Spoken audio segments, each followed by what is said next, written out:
नमस्कार स्टूडेंट्स। मैं अमरनाथ झा आपके समक्ष कक्षा 7वीं का गणित का वर्कशीट संख्या 17 लेकर के उपस्थित हुआ दिनांक 20 सितंबर 2021 के लिए।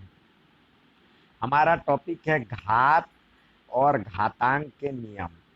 तो आइए उस नियम को समझने का प्रयास करें।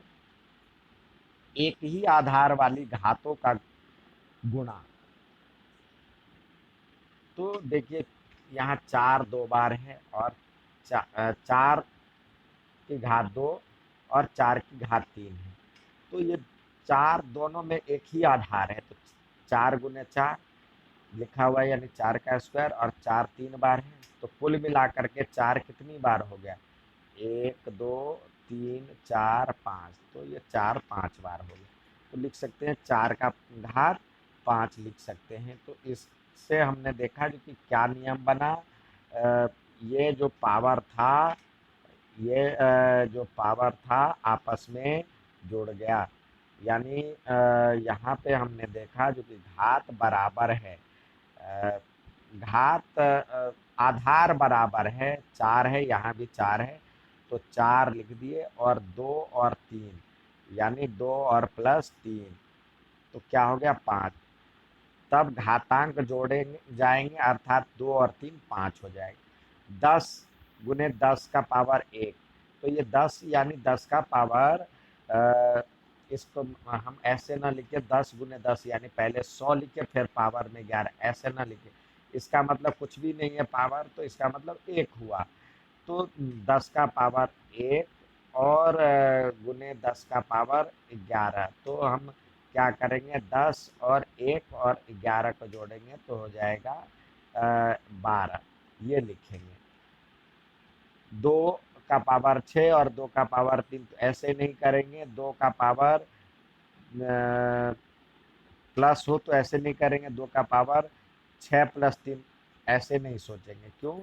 किसी भी शून्येतर पूर्णांक a के लिए जहां m और n पूर्ण संख्या हो, तो यहाँ पे कोई किसी भी शून्येतर संख्या, कोई भी शून्य के अलावा कोई भी संख्या a के लिए m और n पूर्ण संख्या है, तो यहाँ a का पावर m और a का पावर n, तो हो जाएगा a का पावर, यानी दोनों में आधार एक जैसा हो तो पावर आपस में जुड़ जाएगा। एक ही आधार वाले घातों को गुना करना। अब एक ही आधार वाले घातों का विभाजन करना। अब जैसे 3 का पावर 4 है और उसको 3 का पावर 2 से डिवाइड करना है, तो 3 का पावर 4 यानी 3 4 बार लिखा हुआ है, और उसको 3 का पावर 2 से, यानी 3 गुने 3 से डिवाइड करेंगे तो 1 3 से 1 3 चला गया, 1 3 से 1 3 चला गया। तो ये 3 का पावर 3 गुने 3 यानी 3 का पावर 2 हो गया।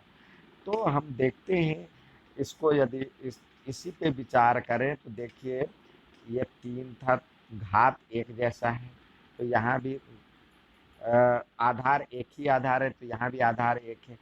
4 में से 2 गया तो 2 आया, यानी यदि भाग हो तो 4 में से 2 जाएगा, यानी घातांक आपस में घट जाएगा। तब घातांक घटाए जाएंगे। 4 माइनस 2 बराबर 2। अतः किसी शून्येतर पूर्णांक a के लिए अब कोई नियम ऐसा बना जो कि यदि a का घात m को a का घात n से डिवाइड करते हैं तो a m में से n घटा जाएगा। ठीक है। अब एक घात के एक घात की घात लेने का नियम। घात का फिर घात लेंगे। जैसे 2 का पावर 3 है और इसको 2 बार इसका बार करना है, यानी इसका मतलब हो गया 2 का पावर 3 का ये है, तो इसका मतलब हो गया 2 का पावर 3 गुने 2 का पावर 3, जितनी बार है ये लिखते हैं। तो इसको सॉल्व करेंगे तो क्या हो जाएगा? 2 3 बार 2 गुने 2 इसके लिए, और इसके लिए हो जाएगा 2 गुने 2 गुने 2, यानी ये 2 का क्यूब ये वाले और 2 का, तो ये कुल मिलाकर के देख रहे हैं 2 का पावर कितना हो रहा है? 6। यानी यहाँ अब ये विचार करें, जो आधार तो यही है 2, और 3 को यदि 2 से कर दिए तो हो गया 6। तो यानी इस तरह से किसी शून्येतर घात के लिए हम यदि करेंगे तो देखिए यहाँ पे ए एम और एन पूर्ण संख्या, तो ए का पावर एम और गुने एन, तो एम गुने एन हो जाएगा। यहाँ पे घात की घात लेने के बाद यहाँ पे उसको गुना कर देंगे। अब देखिए समान घातांक वाली घातों को गुना करना। अब घातांक समान हो, जैसे देखिए 2 का पावर 3 और 3 का पावर 3 लिया गया है, तो गुने में दिया हुआ गुने 3 का पावर 3 लिया गया, तो इसका मतलब हुआ 2 3 बार है 2 गुने 2 और 3 3 बार है 3 गुने 3। अब इस आपस में गुणा कर लें तो ये क्या हो जाएगा, 3 दूनी 6, 6 और ये भी 3 दूनी 6, 6 गुने 6 हो जाएगा। यानी क्या हो जाएगा, 6 का पावर 3। इसका मतलब क्या हुआ, यदि घातांक एक जैसे हो तो हम क्या करेंगे, ए का पावर एम और बी का पावर एम बराबर में ए बी का पावर एम, यानी इस दोनों को आपस में गुना कर लेंगे, 2 और 3 को, यानी ए और बी को गुना कर लेंगे और घात एम दे देंगे। एक ही घातांक के लिए विभिन्न आधारों के लिए गुना करना। अब कह रहा है समान घातांक वाले घातों से विभाजन करना।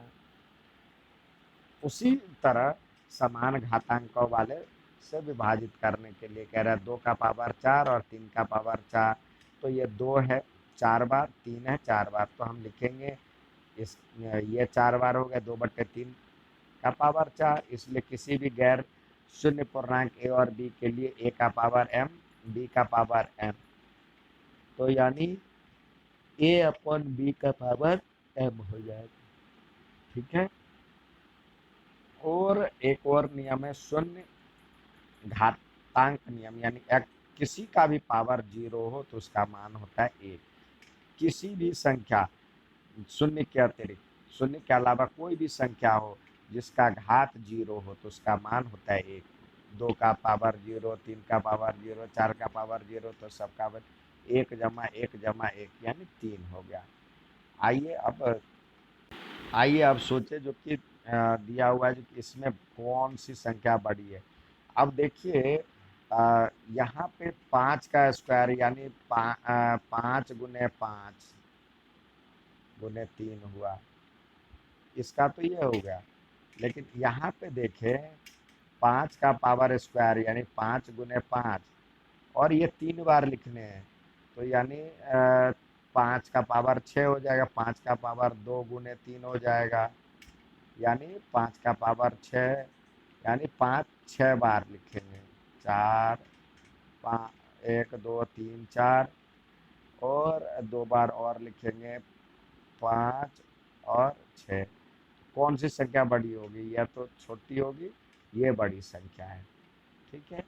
आइए सवाल हल करें। इसमें कह रहा है ये दिया हुआ है प्रत्येक सरल करके घातांक के रूप में व्यक्त कीजिए। अब 2 का पावर m दिया हो, 5 दिया हो, 2 का पावर 3 दिया हो, तो आपस में जुड़ गया। इसी प्रकार p का पावर 3 और p का पावर 2, तो ये हो जाएगा p का पावर 3 और 2, 3 + 2 यानी p का पावर 5। यहाँ पे -4 तो लिखना ही है आधार, और 100 और 20 जुड़ जाएगा, 100 जमा 20 यानी 120, तो इसका हो जाएगा आंसर 120, -4 का घात 120। अब यहाँ पे घटाव दिया हुआ है, तो हम देखिए घटाते हैं। 20 का पावर 15, 20 का पावर 15 में से 20 का पावर 13 घट गया, तो ये हो जाएगा 20 का पावर स्क्वायर, ये आंसर। अब यहाँ पे भी यही है, 7 का पावर 13 -10 हो जाएगा, आधार एक जैसे हैं, तो ये हो जाएगा 7 का पावर 3 आंसर। नेक्स्ट देखते हैं, यहाँ पे दिया हुआ है जो कि तो ये 6 का पावर 2 गुने 10 यानी 6 का पावर 20, 7 का पावर 50 गुने 2 यानी 100।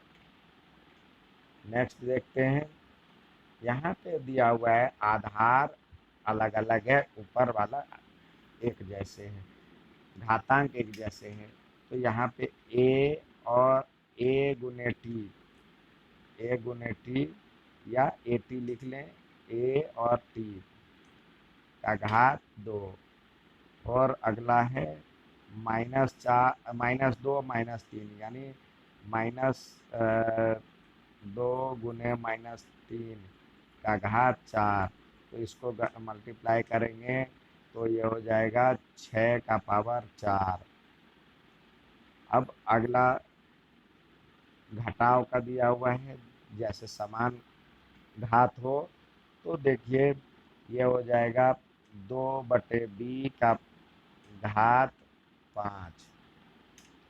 और यहाँ पे हो जाएगा अगले में 5/-2 का घात 6।